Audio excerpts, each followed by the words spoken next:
So it's been a really eventful week. The markets have been up and down like a horse draws, and Trump has been all over the place. He's put massive tariffs on China and over 70 other allies, which seems quite strange to me, especially as I studied economics at university. And some of the fundamental things that I was taught about current account deficits, and the US does have a big current account deficit, and the reason for that current account deficit is that they are essentially consumers more than savers, and in order for the US to fund that current account deficit, they have to borrow the money on the bond market. Effectively, they are borrowing huge amounts of money on the bond market. A lot of that is being funded by China. So China is producing goods, sending them to the US are buying them using borrowed money from China to some extent. So Trump is an old school mercantilist. He believes that if you win, I lose, and if I lose, you win. Putting a cake in the oven and having it grow so that we both benefit isn't something that really lands with Trump. So he thinks by putting these tariffs on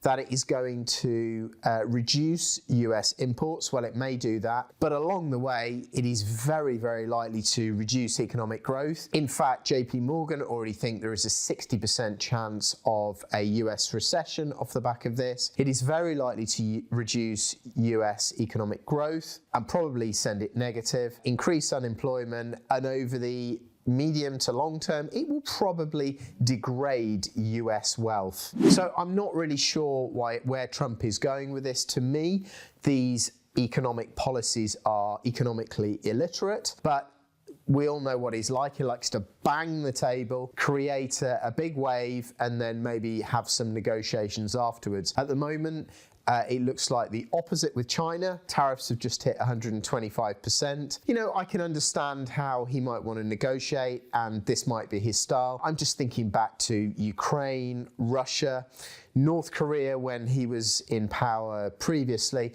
Not a lot seems to have been achieved. I'll be watching this closely, but I do hope this doesn't turn into something else that he's made a lot of noise about. There's been a lot of uncertainty, the market's moved a lot, but actually hasn't achieved a great deal. It just feels like more reality TV. This is another episode of his reality TV show. Everybody's looking at him. He's got lots and lots of newspaper headlines, but I'm not sure it necessarily helps America or the rest of the world. Why did he back off so severely? Why is he given a 90-day reprieve to all of those over 70 other countries that he increased tariffs on?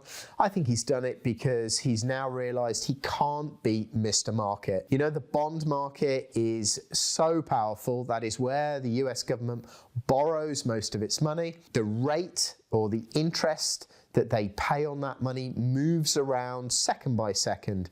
And as he started introducing these tariffs, bond yields went sky high. The value of bonds dropped, and the yields, i.e. the money that the US government is having to pay on all of this debt, went up and up and up. He can't beat that. The US Treasury can't beat that. In fact, China might have stopped buying some of the bonds to increase the pressure. With government debt, with bonds, you are relying on the patience of strangers, and it looks like they're beating him. He won't say that. He won't say that he sort of yielded to the bond market, but in reality, that's what's happened. So where does this go from here? Well, the markets have started to calm a little bit. The Dow, the FTSE have gone back up, but you know, the FTSE's still sitting around 10% lower than before this all started. It'll be very interesting to see over the coming days and weeks what happens to the FTSE, the Dow, the S&P 500, and of course the Asian markets, which have also dropped a lot